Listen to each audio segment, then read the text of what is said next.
नमस्कार आप सभी को। आज का अपना टॉपिक है रेस्पिरेशन का ही एक छोटा सा पार्ट है जिसको अपन पेंटोस फॉस्फेट पाथवे के नाम से जानते हैं। बहुत कॉमनली हम इसको ट्रिपल पी पाथवे बोलते हैं। वैसे देखा जाए तो इसका एक दूसरा नाम भी है और इसी को अपन हेक्सोस मोनोफॉस्फेट संट यानी कि HMP संट के नाम से भी जानते हैं। और वैसे इस पाथवे के अंदर जो 6 कार्बन शुगर्स हैं और जो 5 कार्बन शुगर्स हैं उनका इंटर कन्वर्जन होता है, यानी कि हेक्सोस जो है वो पेंटोजेस के अंदर और पेंटोजेस हैं वो हेक्सोजेस के अंदर कन्वर्ट होती है। तो जैसे हमारा TCA साइकिल चलता है वैसे ही एक और जो कि TCA से भी एंशिएंट है, ये प्रिमिटिव है। अगर कोई ऐसा क्वेश्चन हो तो आपको पता होना चाहिए कि ये जो पाथवे है ये इवोल्यूशन वाइज प्रिमिटिव है, प्रिमिटिव देन TCA, कि TCA इसके बाद में आया है, TCA से पहले का ये पाथवे रहा हुआ है। तो HMP पाथवे क्या है, हेक्सोस मोनोफॉस्फेट संट क्या है और ये क्यों इम्पोर्टेंट है, कहाँ होता है, ये कुछ पॉइंट्स अपन को इसके रिगार्डिंग क्लियर करने हैं। सबसे पहले बात आती है कि ये पाथवे आपको कहाँ मिलेगा। देखिए, प्लांट्स के अंदर भी ये पाथवे ऑपरेट होता है और एनिमल्स के अंदर भी हमें ये पाथवे मिलता है। बुक्स के अंदर आपने जो इसको स्टडी किया होगा मेनली एनिमल्स के रिलेशन में किया होगा। तो अगर हम बात करें तो पर्टिकुलर जो साइट होगी इसके कि कहाँ होगा, तो इस पाथवे की जो साइट होती है वो साइटोसोल होता है, कि ये पाथवे साइटोसोल में संपन्न होता है। जैसे ग्लाइकोलाइसिस साइटोसोल में होती है वैसे ही ट्रिपल पी पाथवे है वो साइटोसोल के अंदर कंप्लीट होता है। एनिमल बॉडी के रिगार्डिंग अगर हम बात करें तो लीवर की सेल्स का जो साइटोप्लाज्म है यानी कि हिपेटोसाइट्स लीवर सेल्स के अंदर अपन को बहुत अच्छे से मिलता है। ऐसे ही जहाँ पे हमारी बॉडी में फैट स्टोर होता है उनको अपन एडिपोस टिश्यू बोलते हैं, वसीय ऊतक जो होते हैं वहाँ भी अपन को ये मिलेगा। एड्रिनल ग्लैंड का जो कॉर्टेक्स वाला भाग है वहाँ पे भी ऑपरेट होता है। ऐसे जो RBC हैं उनके अंदर भी ऑपरेट होता है। टेस्टिस के अंदर भी ये पाथवे ऑपरेट होता है और लैक्टेटिंग मेमोरी ग्लैंड्स में भी ये पाथवे फंक्शनल होता है। तो एनिमल बॉडी के रिलेशन के अंदर हमारी liver cells, adipose tissues, adrenal gland के पार्ट्स हैं, RBC हैं, टेस्टिस हैं, लैक्टिंग मेमोरी ग्लैंड्स हैं, इन सब के अंदर ट्रिपल पी पाथवे पाया भी जाता है और उसके इम्पोर्टेंट रोल भी होते हैं। तो हमारे जो क्वेश्चंस हैं वो इन इम्पोर्टेंट रोल से ही जुड़े हुए होते हैं कि इस पाथवे का महत्व क्या है और किसी पर्टिकुलर टिश्यू के अंदर इस पाथवे का क्या महत्व है, ये हमसे काफ़ी बार पूछा जाता है। देखो, एज ए जनरल हम यहाँ पे ये ध्यान देंगे कि मेनली जहाँ पे फैटी एसिड सिंथेसिस होता है, फैटी एसिड का संश्लेषण जहाँ पे होता है उस जगह पे इसकी बहुत ज़्यादा ज़रूरत होती है। फैटी एसिड सिंथेसिस के साइट्स के ऊपर ये ट्रिपल पी पाथवे रिक्वायर्ड होता है और इसके रिक्वायर्ड होने का जो कारण है वो ये है कि जब हम फैट को सिंथेसाइज करते हैं तो हमें NADPH रिक्वायर्ड होते हैं और ये NADPH हैं ये प्रोवाइड कराए जाते हैं, provided by triple P pathway. क्योंकि हमारे जो क्वेश्चन हैं वो बहुत ही सिंपल लेवल के क्वेश्चन होते हैं, तो ट्रिपल पी पाथवे का सबसे इम्पोर्टेंट रोल तो ये होता है कि जब फैट बॉडी बनाता है तो as a energy equivalent NADPH की ज़रूरत होती है और ये NADPH triple P pathway provide कराता है। तो लीवर के सेल्स में एडिपोज टिश्यूज़ के अंदर, एड्रिनल ग्लैंड्स के अंदर, टेस्टिस के अंदर, लैक्टिंग मेमोरी ग्लैंड्स के अंदर मेनली इसका जो रोल है वो NADPH के कारण से है। हालांकि RBC के अंदर इसका जो रोल है वो भी NADPH के कारण से ही है, बट वहाँ पे जो फैट का सिंथेसिस है वो नहीं होता है।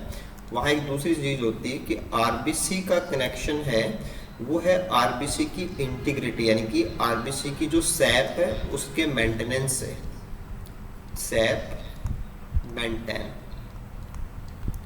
कि RBC जो अपने सैप है उस सैप को मेंटेन रख पाए, तो उसके अंदर एक रिडक्टेज सिस्टम होता है उसको मेंटेन करने के लिए, जो इलेक्ट्रॉन और हाइड्रोजन प्रोवाइड कराए जाते हैं वो NADPH के होते हैं। तो बाकी जगह पे इस पाथवे का जो रोल है वो फैटी एसिड सिंथेसिस में NADPH प्रोवाइड कराने को लेकर के होता है, बट RBC के केस के अंदर ये पाथवे है वो RBC का जो वाइटलिटी है कि RBC अपना प्रॉपर फंक्शन करता रहे उसको मेंटेन करने के लिए जरूरी है। देखिए, अगर एज ए इक्वेशन अगर हम इसको समझना चाहें कि ट्रिपल पी पाथवे के अंदर ओवरऑल होता क्या है, देखो ग्लूकोज 6 फॉस्फेट के जो मॉलिक्यूल्स हैं वो यहाँ पे काम आते हैं, यूज होते हैं, और फाइनली ग्लूकोज 6 फॉस्फेट इस पाथवे के अंदर दोबारा से प्रोड्यूस भी होता है, यानी कि रीजनरेट हो जाता है। इसीलिए इसको संट बोला जाता है, एक प्रकार से साइकिल है कि जहां से अपन स्टार्ट करते हैं वहीं वापस पहुंच जाएंगे। इंटरेस्टिंग बात ये है कि यहाँ पे ग्लूकोज 6 फॉस्फेट के 6 मॉलिक्यूल को अपन बैलेंस करने के लिए काम में लेंगे, और हमें फाइनली जो मिलेंगे वो 5 ग्लूकोज 6 फॉस्फेट के मॉलिक्यूल होंगे। तो अगर हम इस इक्वेशन को समझें और बैलेंस करके समझें तो 6 ग्लूकोज 6 फॉस्फेट के मॉलिक्यूल, यानी कि एक ग्लूकोज में 6 कार्बन होते हैं, तो 6 मॉलिक्यूल के अंदर 36 कार्बन इसमें पार्टिसिपेट करते हैं, और जब बनने की बात आएगी तो 6 कार्बन हैं और 5 मॉलिक्यूल हैं, तो 30 कार्बन हमें वापस मिलते हैं। तो 6 कार्बन का लॉस होता है और वो 6 कार्बन 6 CO2 के रूप में रिलीज होते हैं।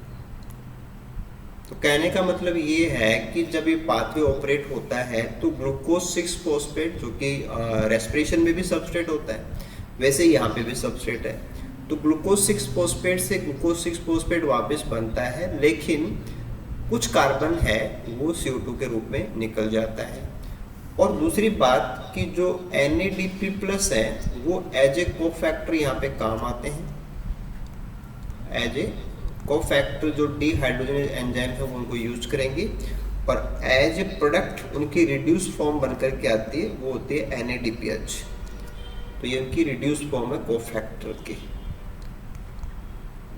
और ये बाद में काम आती है, used in fatty acid synthesis, और अपन RBC का कंसिडर कर सकते हैं। तो ओवरऑल जो हमारा मैकेनिज्म है वो एक प्रकार से ग्लूकोज 6 फॉस्फेट से ग्लूकोज 6 फॉस्फेट बनता रहता है, लेकिन साइड बाय CO2 निकलती रहती है, और एक बहुत ही इम्पोर्टेंट कंपाउंड बनता है जो कि रिड्यूस फॉर्म होती है NADPH की, जिसका इम्पोर्टेंट रोल होता है कि वो फैटी एसिड सिंथेसिस में RBC की हेल्थ के लिए जरूरी होती है।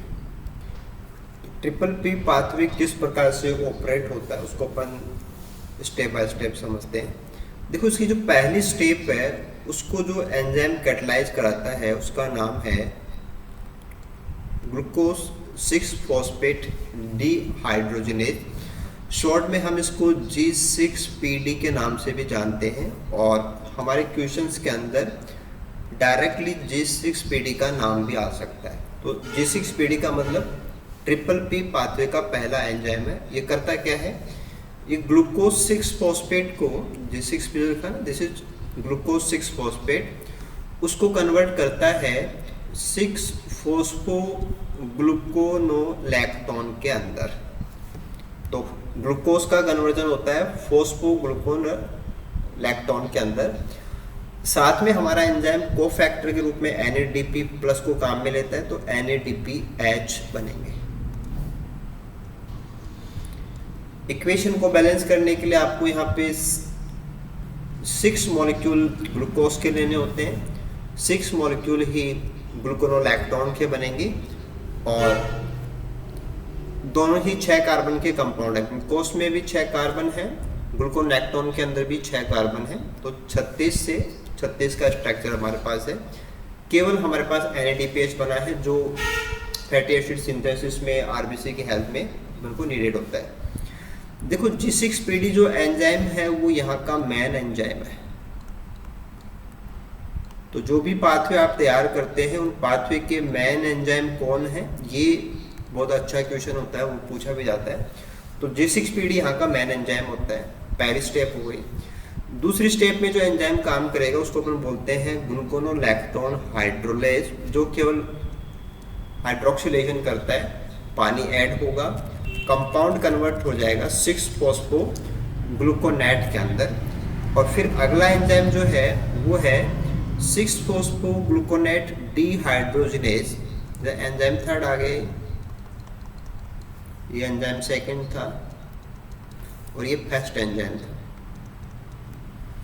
तो फाइनली इसका कन्वर्जन हो गया है राइबुलोज 5-फॉस्फेट के अंदर। अब राइबुलोज 5-फॉस्फेट 5 कार्बन का होता है, ये पेंटोस है।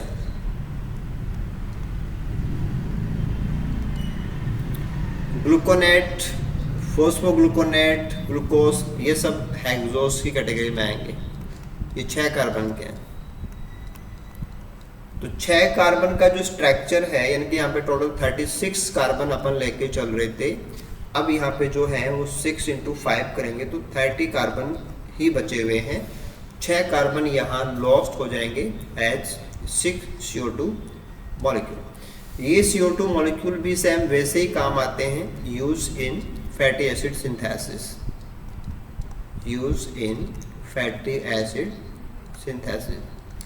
तो हमारा P पाथवे फैट बनाने के लिए जो CO2 चाहिए, जब हम एसिटिल कोएंजाइम को मेलोनेट में कन्वर्ट करते हैं तो हमें CO2 चाहिए, वो भी यहाँ से मिलती है। हमें एज ए कोफैक्टर जो रिक्वायर्ड एनर्जी है NADPH की, वो भी ये पाथवे हमें प्रोवाइड कराता है। तो 2 चीज़ें यहाँ पे आपको समझनी है कि एक तो कोफैक्टर के रूप में NADPH बनता है जो बहुत ज़्यादा इम्पोर्टेंट है, और इस पाथवे का सबसे बड़ा जो महत्व है वो इसी के कारण से, हालांकि इसके अलावा दूसरी और चीज़ें भी हैं वो भी हम बात करेंगे। और यहाँ इसको बनाने वाले जो एंजाइम है वो डीहाइड्रोजिनेज है। एक का नाम है ग्लूकोज 6-फॉस्फेट डीहाइड्रोजिनेज और एक का नाम है 6-फॉस्फो ग्लूकोनेट डीहाइड्रोजिनेज, लेकिन इनमें ज़्यादा जो इम्पोर्टेंट है वो है हमारा पहला एंजाइम जिसको हम शॉर्ट में G6PD भी बोलते हैं। ओके, अब देखिए हमारा जो कंपाउंड है वो राइबोलोज 5-फॉस्फेट में कन्वर्ट हो चुका है। अब आगे इसका जो सारा कन्वर्जन है वो एक कॉम्प्लेक्स पाथवे है उसके रूप में होगा, और यहाँ पे काफ़ी सारे जो शुगर्स हैं अलग अलग कार्बन स्ट्रक्चर वाले वो सब बनते हैं, और फाइनली वापस से जो ग्लूकोज है वो बनता है। चलिए उनको हम समझते हैं। देखिए पाथवे किस प्रकार से दोबारा से ग्लूकोज 6-फॉस्फेट को बनाता है और राइबोलोज का कन्वर्जन कैसे होगा, क्योंकि ये पेंटोस का हेक्सोस में और हेक्सोस का पेंटोस में इंटर कन्वर्जन होता है। तो अभी लास्टली हमने ये देखा कि फाइनल जो कंपाउंड था वो राइबोलोज 5-फॉस्फेट बन जाता है, और राइबोलोज 5-फॉस्फेट के 6 मॉलिक्यूल हैं, यानी कि टोटल 30 कार्बन अभी हमारे पास हैं। 36 कार्बन से हमने स्टार्ट किया था, 6 कार्बन 6 CO2 के फॉर्म में निकल चुके हैं। तो अब हम पाथवे को स्टार्ट करते हैं कि राइबोलोज 5-फॉस्फेट के हमारे पास 6 मॉलिक्यूल हैं, एक 5 कार्बन का कंपाउंड होता है, तो टोटल 30 कार्बन है। तो बॉक्स के अंदर यहाँ पे 30 कार्बन यानी कि नंबर ऑफ कार्बन लिख रहा हूँ। नेम से पहले जो सर्किल में लिखा है वो नंबर ऑफ मॉलिक्यूल है, और ऊपर वो कितने कार्बन का है वो लिखा हुआ है। तो सारी चीज़ें आप यहाँ से फॉलो कर सकते हैं। अब देखिए राइबोलोज 5-फॉस्फेट यानी कि जो 30 कार्बन है वो टूटते हैं, एक तो बनेगा जाइरोलोज और दूसरा इससे बनेगा राइबोस 6-फॉस्फेट। तो राइबोस भी 5 ही कार्बन का होता है, इसके 2 मॉलिक्यूल हैं, यानी कि 10 कार्बन तो यहाँ आ गए।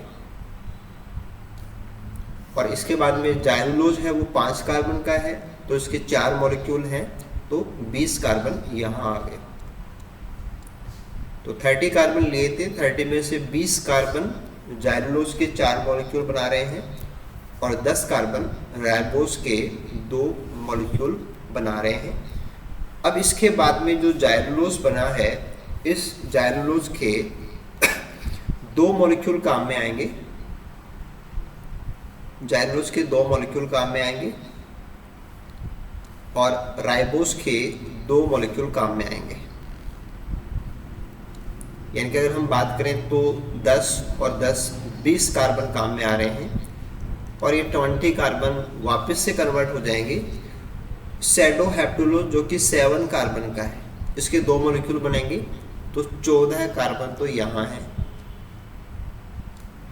और ग्लिसरैल्डिहाइड 3-फॉस्फेट जिसको आगे हमने G3P से भी लिखा है, उसमें 3 ही कार्बन होते हैं, 2 मॉलिक्यूल बनेंगे, तो 6 कार्बन यहाँ पे है।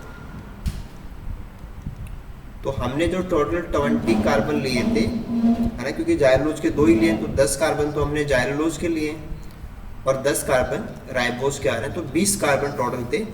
तो 20 में से 14 तो सैडो हेप्टुलोज के रूप में आ गए और 6 है वो ग्लिसरैल्डिहाइड 3-फॉस्फेट के रूप में आ गए।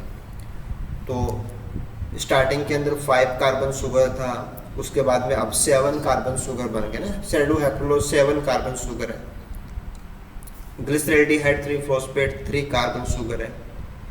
तो 7 वाले भी इंटरमीडिएट हैं, 3 वाले भी हैं। इससे आगे के स्टेप में आते हैं अपन। अब देखिए कि जो सैडो हेप्टुलोज है और दूसरा जो ग्लिसरैल्डिहाइड 3-फॉस्फेट है, ये आपस में इंटरेक्ट करेंगे और इनसे बनेगा इरिथ्रोज। इरिथ्रोज 4 कार्बन का होता है और इसके 2 मॉलिक्यूल हैं, तो टोटल 8 कार्बन अपन यहाँ पे लेंगे कि 8 कार्बन इरिथ्रोज के फॉर्म में आ गए। फ्रक्टोज 6-फॉस्फेट के 2 मॉलिक्यूल हैं, एक में हमारे पास 6 कार्बन होते हैं, तो 12 कार्बन यहाँ पे हैं। तो 20 कार्बन जो हमने लिए थे वो पहले सैडो हेप्टुलोज में कन्वर्ट हुए, ग्लिसरैल्डिहाइड में कन्वर्ट हुए, यानी कि 7 और 3 वाले बने, बाद में उससे 4 और 6 वाले बने। टोटल कार्बन उतने ही है, कार्बन का लॉस नहीं होता है। लॉस राइबोलोज से पहले अपन ने लिया था जहाँ पे 6 CO2 निकल गए, उसके बाद में केवल इंटर कन्वर्जन चल रहा है। अभी अपन जो पढ़ रहे हैं यहाँ पे देख रहे हैं, ये केवल इंटरचेंज हो रहा है कि डिफरेंट जो शुगर्स हैं वो एक दूसरे में इंटरचेंज होती हैं। तो 7 वाले भी हैं, 3 वाले भी हैं, 4 वाले भी हैं, 5 वाले भी हैं, 6 वाले भी हैं। तो 3 से लेके 7 तक सारे जो शुगर्स हैं वो इस पाथवे के अंदर बनते हैं। उनके नाम क्या है ये भी आपको पता होना चाहिए। अब यहाँ तक हम आगे, तो यहाँ हमारे पास इरिथ्रोज है और फ्रक्टोज 6-फॉस्फेट बना हुआ है।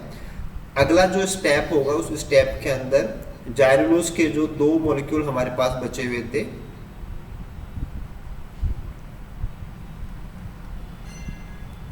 और इरिथ्रोज के जो 2 मॉलिक्यूल हमारे पास हैं, ये आपस में इंटरेक्ट करेंगे।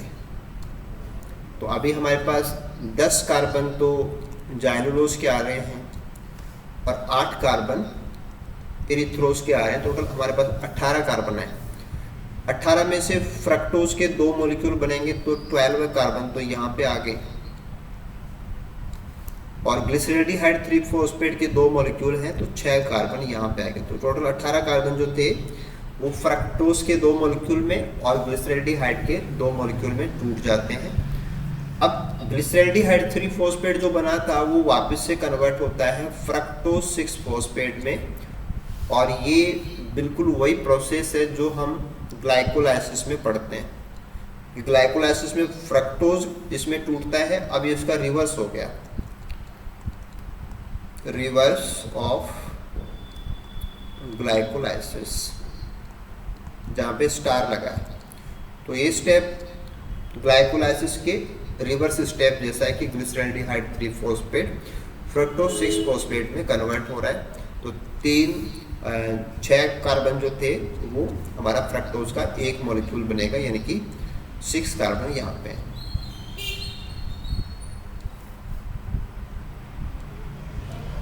राइट, तो यहाँ तक हमारे पाथवे के अंदर अगर हम नोट करें तो एक तो फ्रक्टोज 6 फॉस्फेट यहाँ बने हुए हैं, एक फ्रक्टोज 6 फॉस्फेट यहाँ बने हुए हैं और एक फ्रक्टोज 6 फॉस्फेट यहाँ बने हुए हैं।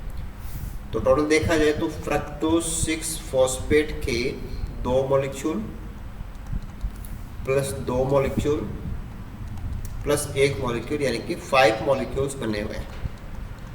और एक मॉलिक्यूल 6 कार्बन का होता है, तो 5 इंटू करेंगे तो 30 कार्बन वापस हमारे पास आ गए। अगला जो कन्वर्जन होता है वो है कि जो हमारे फ्रक्टोज हैं वो कन्वर्ट होंगे ग्लूकोज 6 फॉस्फेट में। तो फ्रक्टोज इस पाथवे में जहाँ भी बना है वो अल्टीमेटली ग्लूकोज 6 फॉस्फेट में कन्वर्ट होगा, और ग्लूकोज 6 फॉस्फेट भी 6 कार्बन का है, तो 30 कार्बन हमें वापस से मिल जाते हैं। तो इस पाथवे के अंदर स्टार्टिंग में आपने देखा कि पहला जो एंजाइम है बहुत इंपॉर्टेंट है, जिस स्पीडिंग, उसके बाद में डिहाइड्रोजनेज एंजाइम्स हैं, फाइनली हमारा फर्स्ट जो पेंटोस बनता है वो कौन है, राइबोलोज। इसके बाद में इनके कन्वर्जन है, जाइलोज भी बनता है, राइबोज भी बनता है, सैडोहैप्लोज भी बनता है, 3 वाले भी बनते हैं, 4 वाले भी बनते हैं। अल्टीमेट जो रिजल्ट है वो है कि 30 कार्बन वापस से रीफॉर्म हो जाता है, रीफॉर्म एच ग्लूकोज 6 फॉस्फेट। तो सिंप्लीफाई करके देखें तो ऐसा है कि हमने 6 मॉलिक्यूल ग्लूकोज 6 फॉस्फेट के इसमें डाले थे, और हमारा पाथवे है वो हमें ग्लूकोज 6 फॉस्फेट के 5 मॉलिक्यूल वापस से दे देता है, 6 CO2 इसमें से निकल जाते हैं, और बदले में हमें NADP प्लस मिलते हैं, NADPH मिलते हैं, जो कि काम आएंगे फैटी एसिड वगैरह के लिए। CO2 है वो भी काम आता है फैटी एसिड के लिए। तो वेरी सिंपली हम कह सकते हैं कि हमारा एक बहुत सारा इंटर कन्वर्जन का ये पाथवे होता है, जिसमें डिफरेंट टाइप के 3 carbon, 4 carbon, 5 carbon, 6 carbon, 7 carbon तक के शुगर समूह बनते हैं।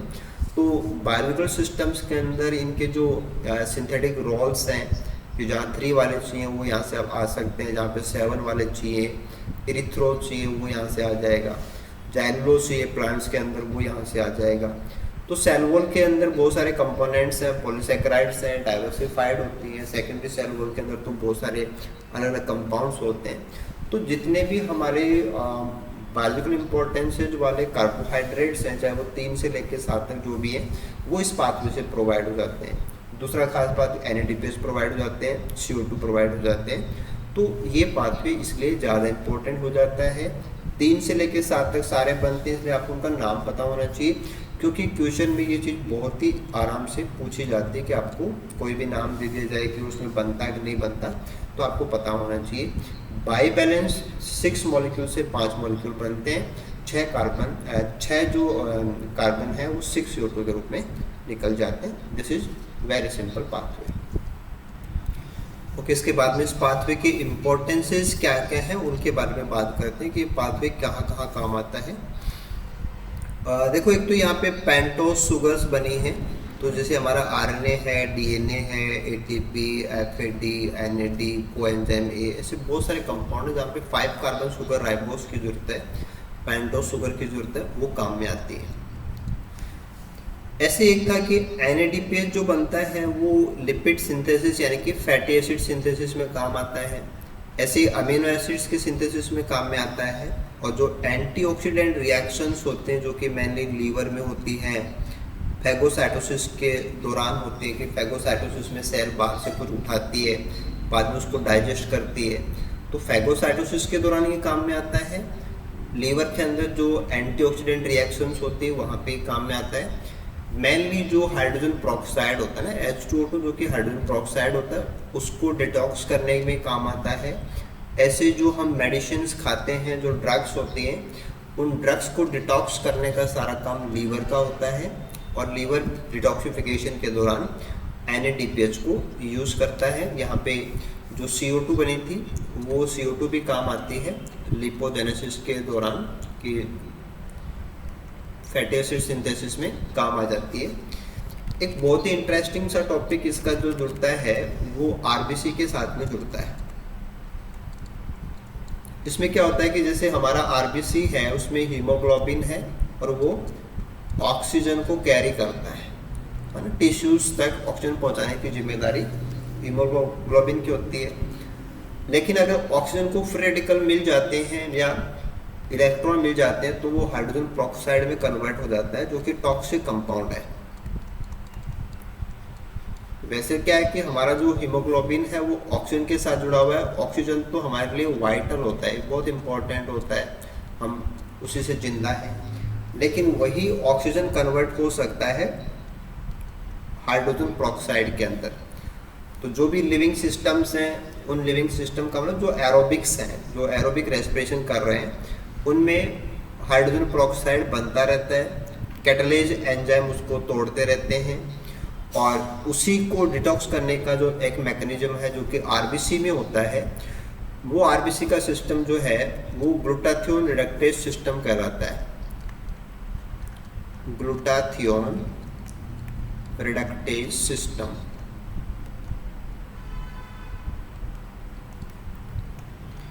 देखिए ये जो ग्लूटाथियोन रिडक्टेज सिस्टम है, ये जैसे हमने GS लिखा ना, तो जैसे इसमें पर्टिकुलर जो अमीनो एसिड जिम्मेदार होता है वो सिस्टीन अमीनो एसिड होता है। सिस्टीन की साइड चेन जो होती है, उस साइड चेन के अंदर सल्फ हाइड्रिल ग्रुप होता है, कि SH ग्रुप होता है, जिसको अपन सल्फ हाइड्रिल ग्रुप बोलते हैं।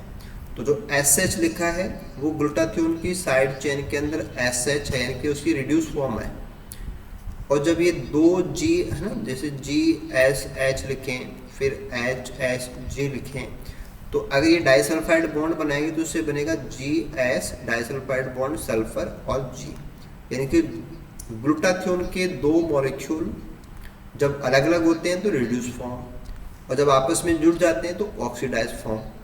तो जैसे ही हाइड्रोजन पेरोक्साइड बनता है तो हाइड्रोजन पेरोक्साइड को डिटॉक्स करने के लिए, यानी कि उसको तोड़ने के लिए, क्योंकि वाटर और जो ऑक्सीजन है ये नॉन टॉक्सिक है, इनसे कोई प्रॉब्लम नहीं है, ये हार्मफुल नहीं है, तो इनको हार्मलेस कंडीशन में कन्वर्ट करने के लिए आरबीसी ग्लूटाथियोन सिस्टम को यूज करता है।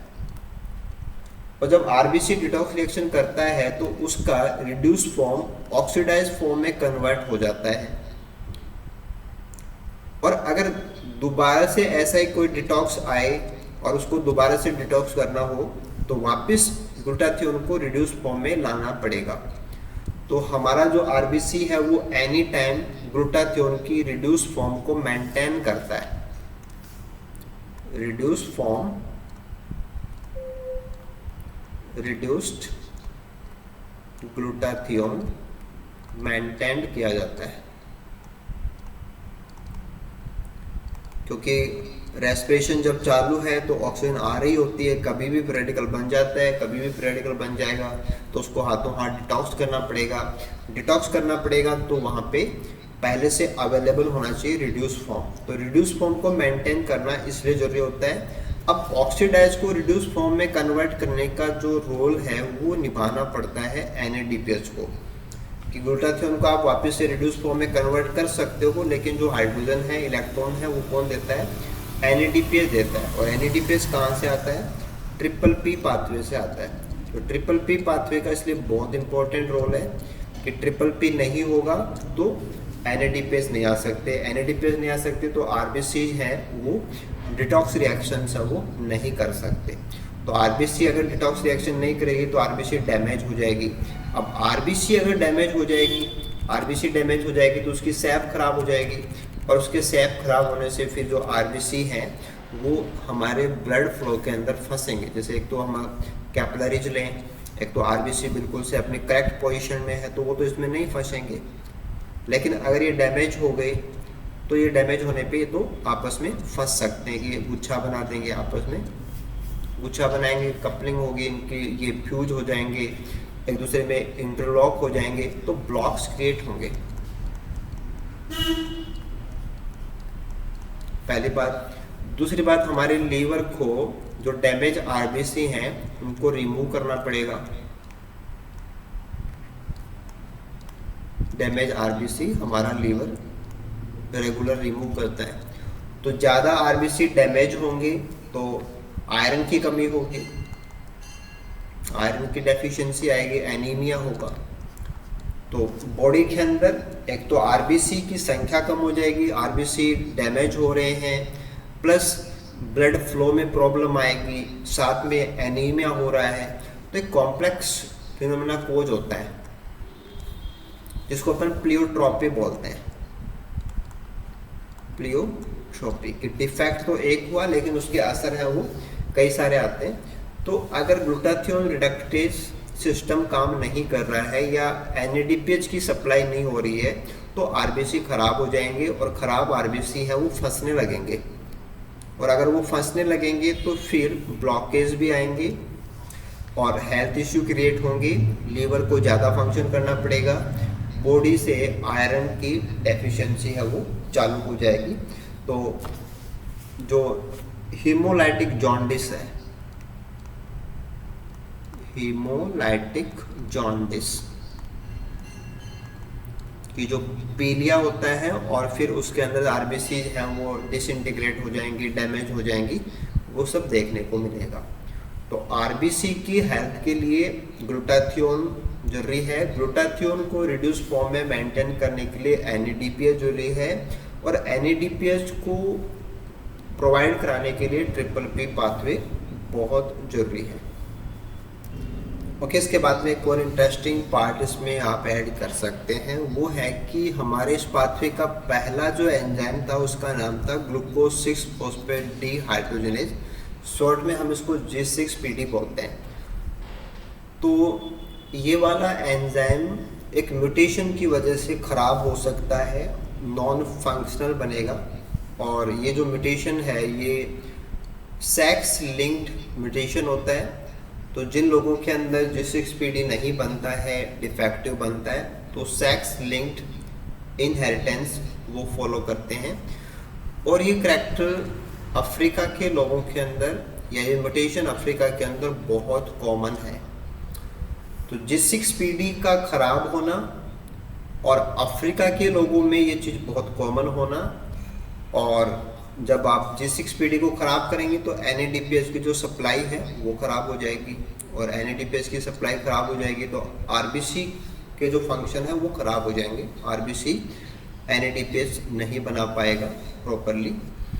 अब देखो इसका एक बहुत ही शानदार सा रोल है जो आप एजुकेशन भी तैयार कर सकते हैं, वो भी आपको पता रहना चाहिए कि अफ्रीका एक ट्रॉपिकल कंट्री है, तो वहाँ पे गर्मी भी ज़्यादा है और रेनफॉल भी ज़्यादा है, तो वहाँ पे मच्छर ज़्यादा होते हैं, यानी कि वहाँ पे मलेरिया के चांसेस बहुत ज़्यादा है, हाई चांसेस है। तो अफ्रीका एक ऐसी जगह है जहाँ पे काफ़ी ज़्यादा फेवरेबल एनवायरनमेंट है मच्छरों के लिए, तो वहाँ मलेरिया फैलने के चांसेस बहुत ज़्यादा हैं, लेकिन वहाँ के लोगों में ये एंजाइम डिफेक्टिव है, यानी कि रिसेसिव कंडीशन होती है तो एंजाइम आधा ही बनेगा, कम बनेगा। तो G6PD की डेफिशिएंसी होने की वजह से RBC के अंदर जितना NADPH वहाँ बनना चाहिए उतना नहीं बन पाएगा, और मलेरिया के जो पैरासाइट हैं, जो स्पोरोजोइट्स होते हैं, वो अपने लाइफ साइकिल को पूरा करने के लिए RBC को यूज़ करते हैं, और RBC से एनर्जी लेते हैं। तो RBC तो वहाँ पे डैमेज है, RBC को वो यूज़ नहीं कर पाएंगे, तो उन लोगों के अंदर मलेरिया के जो चांसेस हैं वो कम हो जाते हैं।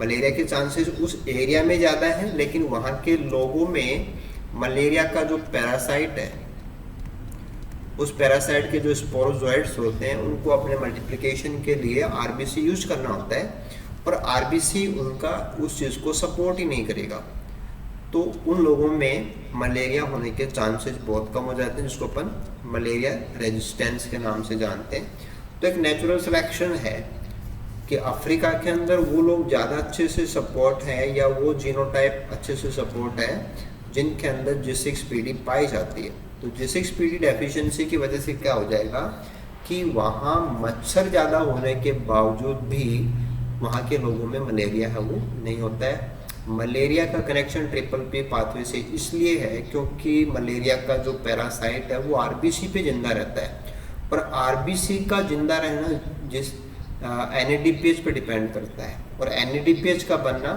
G6PD पे डिपेंड करता है। तो ऐसे जो हमारा टॉपिक है ये बहुत इम्पोर्टेंट टॉपिक बन जाता है, क्योंकि साइड बाय टॉपिक है, बहुत सारी बुक्स के अंदर बहुत थोड़ा सा दिया हुआ होता है, तो आपको सारा कंटेंट तैयार करना है। और देखा जाए तो बायोलॉजिकल सिस्टम में बहुत रोल है, प्लांट्स के सेल वॉल के बहुत सारे रोल आ जाएंगे कि प्लांट्स के सेल वॉल के लिए डिफरेंट टाइप के जितने भी कार्बोहाइड्रेट्स हैं वो यहाँ पे बन जाते हैं।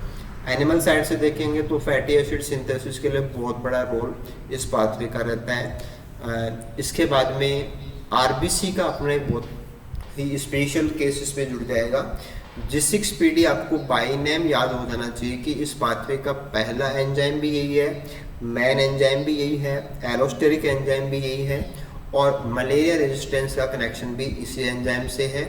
G6PD डेफिशिएंसी जो है वो एक सेक्स लिंक इनहेरिटेंस करैक्टर है, जो कि पर्टिकुलर अफ्रीकन कंट्री के लोगों के अंदर एज ए नेचुरल सिलेक्शन कि इवोल्यूशन पे इसका बेस है, कि इवोल्यूशन से जुड़ा हुआ मामला है कि ज़्यादा मच्छरों के अंदर वही जिंदा रहा है जिसमें मलेरिया होने के लिए सपोर्टिव सिस्टम नहीं है।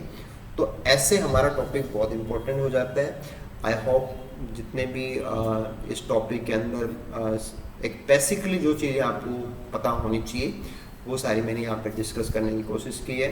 तो ये आप लोगों के लिए बहुत ही हेल्पफुल रहने वाला है। आप अपने प्रॉपर नोट्स में इनको जगह दीजिए, और एक रेगुलर सीरीज़ के अंदर ये सारा कंटेंट आपको प्रोवाइड है। आप इसको बहुत ही अच्छी तरीके से रेगुलर यूज़ कीजिए, अपने फ्रेंड्स के साथ में शेयर कीजिए, आप लाइक कीजिए। चैनल पे नए हैं तो आप चैनल को सब्सक्राइब भी कीजिए, और डेफिनेटली जो कंटेंट है वो आपके एग्जाम के रिगार्डिंग, स्कोरिंग के रिगार्डिंग, क्वेश्चंस को समझने के रिगार्डिंग और करेक्ट ऑप्शन पे जाने के रिगार्डिंग डेफिनेटली नंबर 1 रहने वाला है। तो आपको ये सीरीज़ किसी भी हाल में मिस नहीं करनी है, लगातार बने रहिए। Thank you so much, good luck आप सभी को।